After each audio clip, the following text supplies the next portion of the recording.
नमस्कार, good morning to everybody. आज আমার অফিস ছুটি আছে, তাই আমি নিজেই একটু রান্না করব ভাবলাম। মাছের ঝোল আমি করছি, কীভাবে করছি সেখানে দেখুন। এটা হচ্ছে মাছ ভাজা হচ্ছে, চারা মাছ। এর সাথে আমি কী দিয়ে ঝোল করবো সেটা দেখাবো। দেখুন এখানে আমি আনাজ কেটে রেখেছি, এটা দিয়ে ঝোল হবে। ধনে পাতা দেখতে পাচ্ছেন। এরপরে আপনাদেরকে আমি আরও জিনিস দেখাবো। এটাই মশলা পেশায় আছি, মশলা পেশে রেখেছি। আর আমি বর্তমানে তারাতলা বীরপুর থেকে বলছি, বীরপুর তারাতলা থেকে। তো আজকে আমার অফিস ছুটি আছে, তাই তো ভালো করে এটা রান্না করব ভাবছি। তার সঙ্গে আরও কিছু উপকরণ দিচ্ছি, আপনাদেরকে দেখাবো। শুধু আমি মাছটা ভাজা হয়ে গেলে ওই জিনিসগুলো সবজিগুলো, এতে কুমড়া আছে, তারপরে আপনার টমেটো আছে, ক্যাপসিকাম আছে। এই যে মাছের ঝোল রান্না করব।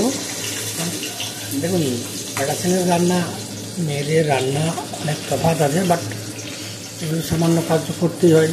বাইরে থেকে যেটা করতে হয় সেটাই করছি আমি। আজকে একটুখানি আমাকে টালিগঞ্জ যেতে হবে বিশেষ কাজে। যাই হোক,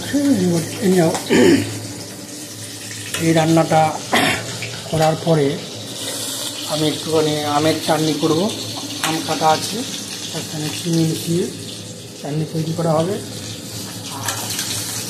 এই মাছটা আমি এখানে কোথায় কিনলাম, কী করলাম সেটা আমি বলবো।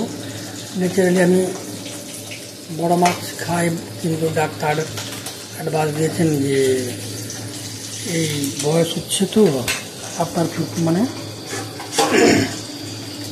চারা মাছ খেলে ভালো হয়। তাই আপনাদেরকে, যারা আমার ভিডিওটা দেখছেন তাদেরকে বলছি, যাদের 50 পেরিয়ে গেছে 50 এবার, তারা বা আপনারা এইটা চারা মাছ খাওয়ার চেষ্টা করবেন। বেশি মাংস বা তেল জাতীয়, ফ্যাট জাতীয় খাবার না খাই ভালো। আমি অনেক কিছু লোকের আমরা শিকার হয়ে যাই নিজেদের অসাবধানতায়। যাই হোক, এই মাছগুলো আমার ভাজা হয়ে গেছে। আরও কয়েকটা মাছের আছে, সেগুলো ভেজে নিচ্ছি। তারপরে মাছের ঝোল তৈরি করা হবে।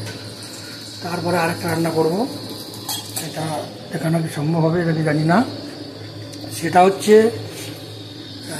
তৈরি করব আমের চাটনি।